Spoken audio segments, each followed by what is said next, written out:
Hello everyone. आज हम आपका साइंस का चैप्टर 9 स्टार्ट कर रहे हैं, जो कि वर्कशीट 38 में आया है। चैप्टर का नाम है आपका force and laws of motion. Topic force.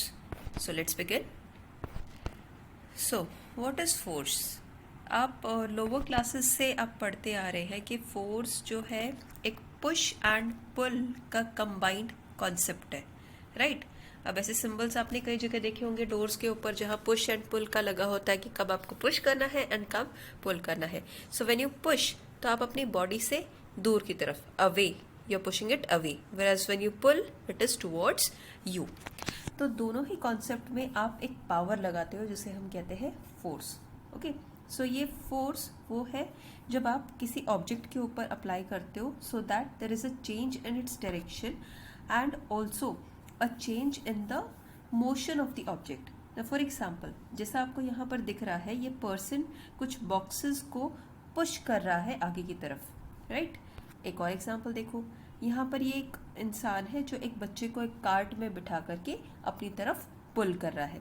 So the push and pull, both the concepts are being visible to you, right? So force क्या होता है? फोर्स में देखिए, एक पॉइंट यहाँ पर मैंने कॉर्नर में लिखा है कि remember, force never acts alone, it acts in pairs acting in the opposite direction. Now how do I do this? जब आप किसी डोर को पुश करते हो तो वो डोर की एक पावर है जिसकी वजह से वो स्टेडी था। आपने एक फोर्स अप्लाई किया जिसकी वजह, जो फोर्स एक्सीड कर गई उस डोर की फोर्स को और उसको पुश कर गई, राइट? तो दोनों ही इन्वॉल्व है, आपकी भी फोर्स और उस डोर की भी फोर्स। तो दो ऑब्जेक्ट्स हो गए, यानी कि force always occurs in pairs and it is in the opposite direction.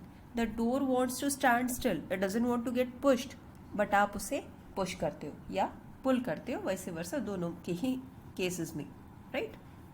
अब यहाँ पर ये जो कार्ट है, ये बच्चे के वेट की वजह से एक फोर्स अप्लाई किया हुआ था उस कार्ट ने, कार्ट के ऊपर, और उस फोर्स से आपको एक्स्ट्रा फोर्स लगानी होगी so that the cart is being pulled in the opposite direction. ये बॉक्सेस अगर आप एक्स्ट्रा फोर्स नहीं लगाओगे तो as it is stand still रहेंगे, राइट? तो आपको एक्स्ट्रा फोर्स लगाना है उसको आगे की तरफ पुश करने के लिए। थोड़ा और क्लियर करने के लिए हम आगे देखते हैं। Now there are two types of forces, balanced and unbalanced forces. अब फर्स्ट हम पढ़ रहे हैं अबाउट बैलेंस्ड फोर्सेस। अब बैलेंस्ड फोर्सेस क्या होती है? When two forces equal in magnitude are applied on an object through push or pull from the opposite directions. Now you can see two people over here जो एक rope को pull कर रहे हैं, दोनों opposite directions में pull कर रहे हैं। और अगर आप इनको ऑब्जर्व करो तो ऑलमोस्ट सिमिलर से स्ट्रक्चर वाले बींग्स लग रहे हैं, है ना? यानी दोनों का जो फोर्स है वो इक्वल है। अब इक्वल मैग्नीट्यूड का फोर्स अप्लाई हो रहा है लेकिन ऑपोजिट डायरेक्शन में। एक जो है एक्स एक्सिस के पॉजिटिव साइड में पुल कर रहा है तो एक एक्स एक्सिस के नेगेटिव साइड में पुल कर रहा है। ये ऑपोजिट नेचर की वजह से जो फोर्स अप्लाई हुई है उसका रिजल्टेंट या नेट वैल्यू जो है जीरो होती है। इस तरह की फोर्स को आप कहते हैं बैलेंस्ड फोर्स, की equal magnitude working in opposite direction so that the net resultant force is zero. Such force is called balanced force.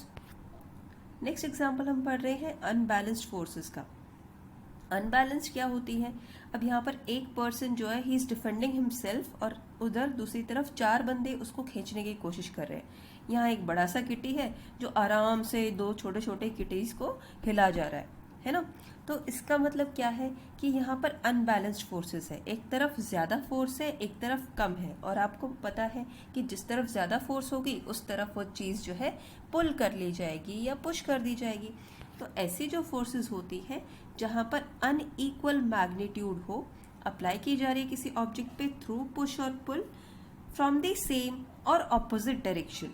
Now what does this mean?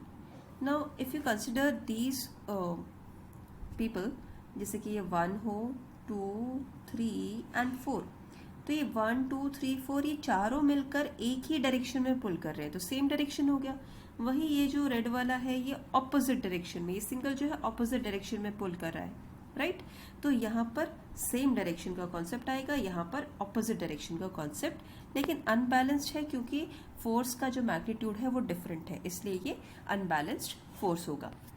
Now एक बेसिक डिफरेंस, अब यहाँ देखिए थोड़ा सा आपको याद करने के पॉइंट्स है कि जब बैलेंस्ड फोर्सेस होती है तो फोर्सेस एक्ट करती है इक्वल मैग्नीट्यूड में, और अनबैलेंस्ड में जो होती है एक स्ट्रॉन्ग होगा और दूसरा जो है वीक फोर्स होगा। जब दोनों ही इक्वल होंगे तो जैसे मैंने दिखाया था स्लाइड में, वो दोनों इक्वल फोर्स से पुल कर रहे हैं तो वहां पर कोई मोशन नहीं होगा, वो एज इट इज काफी देर तक लगे रहेंगे उसी में। नेट रिजल्टेंट फोर्स कितना होता है, यहाँ पर 0 होता है। ओके, अनबैलेंस्ड फोर्स में क्या होता है, एक स्ट्रॉन्गर फोर्स है एक वीकर फोर्स है, तो यहाँ पर एक नेट फोर्स आपको डेफिनेटली मिलेगी। ओके, आइदर प्लस और minus, plus there will be motion in this condition. तो आप इसको रिवर्स फॉर्मेट में भी कह सकते हैं। आप क्या कहेंगे कि अगर मोशन चाहिए, if you want motion to occur, the forces applying on an object should be unbalanced forces. Okay, चलो अब आगे बढ़ते हैं। अब नेक्स्ट कॉन्सेप्ट जो हम पढ़ रहे हैं वो है फ्रिक्शनल फोर्सेस का। फ्रिक्शनल फोर्सेस या सिंपली फ्रिक्शन क्या होता है, ये एक नेचुरल टेंडेंसी है, एक नेचुरल फोर्स है जो मोशन के ऑपोजिट डायरेक्शन में होती है। क्या बोला यहाँ पर, frictional force acts in the opposite direction of motion, और ये हमेशा अनइवन सरफेसेस की वजह से इम्बैलेंस्ड फोर्स होती है। जैसे यहाँ पे देखिए ये सरफेस है अनइवन है, जिसके ऊपर ये जो पर्सन है ये इस बॉक्स को पुश करने की या पुल करने की कोशिश करेंगे, तो जो ये ऐसा अनइवन सरफेस है इसकी वजह से क्या होगा, उन्हें काफ़ी फोर्स लगानी पड़ेगी। वहीं अगर ये एक आइस का फ्लोर होता या एक ग्लास का फ्लोर होता या सिंपल जैसे आपके घरों की फ्लोरिंग है जो एकदम इवन है, अगर ये वैसा सरफेस होता तो इजीली वो बॉक्स को पुश कर जाती। So friction is an natural force, ये ऑपोजिट डायरेक्शन में एक्ट करेगी हमेशा मोशन के। जब भी आप मार्केट से कोई नए स्लीपर्स खरीद के लाते हो तो आप देखते हो उसके नीचे जो स्ट्राइएशंस है वो काफ़ी प्रोमिनेंट होते हैं, आपको दिखाई देते हैं। उन चप्पलों को पहन के आप गीले पानी में भी अगर आप दौड़ोगे तो आप फिसल के नहीं गिरोगे, राइट। लेकिन कुछ टाइम के बाद में जैसे जैसे वो पुरानी होती जाती है तो स्ट्राइएशंस जो है वो कम होने लगती है, जो लाइंस जैसी होती है ना वो कम होने लगती है, फिर वो फिसलना स्टार्ट हो जाती है and you have to change them, right. तो क्या हो रहा था, जब वो लाइंस बनी हुई थी ना पहले, वो एक्चुअल में फ्रिक्शन प्रोवाइड कर रही थी जिसकी वजह से फर्श के ऊपर एक प्रॉपर ग्रिप आपकी बन जाए, चलते हुए आप फिसलो नहीं। लेकिन जैसे ही वो फ्लैट होने लगता है तो वहां पर फ्रिक्शन कम हो जाता है और आप फिसलने लगते हो। तो एक तरह से फ्रिक्शन आपके लिए हेल्पफुल है, it helps in your motion. वहीं कुछ ऐसे भी एग्जाम्पल्स हैं जहां पर फ्रिक्शन जो है वो प्रॉब्लम भी क्रिएट करती है। अब यहाँ देखो, फ्रिक्शन इज एट वर्क। यहाँ सबसे नीचे एक हॉर्स कार्ट दिखाया मैंने, where the horse has to pull the cart, उसको काफी ताकत लगानी पड़ रही है। नॉर्मली ये कार्ट वगैरह का होते हैं, खेतों में होते हैं जहाँ पे मिट्टी की वजह से काफी अनइवन सरफेस होता है, तो उस अनइवन सरफेस में फ्रिक्शन बहुत ज्यादा हो जाता है, तो काफी आपको फोर्स लगानी पड़ेगी आगे पुल करने के लिए।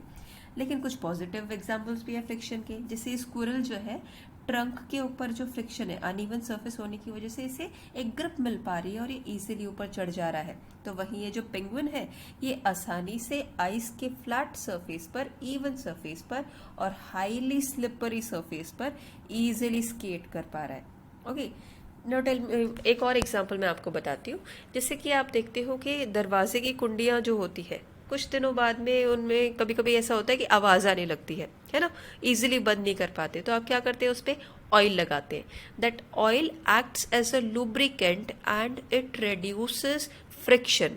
आपने फ्रिक्शन रिड्यूस किया सो दैट वो जो कुंडियाँ थी वो इजीली स्लाइड करे, बिना आवाज़ किए आप डोर को क्लोज या ओपन कर सके। तो यहाँ पर फ्रिक्शन क्या कर रहा है, इट इज ऑपोजिंग इट, तो हमें लुब्रिकेंट अप्लाई करना पड़ता है फ्रिक्शन को रिड्यूस करने के लिए, राइट। एटलीस्ट 2 एग्जाम्पल्स, कुछ 2 एग्जाम्पल्स के आप मुझे ये एक्सप्लेन करना, ज़रूर अपनी शीट में लिखना कि किस तरह से फ्रिक्शन जो है वो हेल्पफुल भी है और कभी कभी वो एक प्रॉब्लम भी क्रिएट करती है। Okay, so that's all for today, thank you.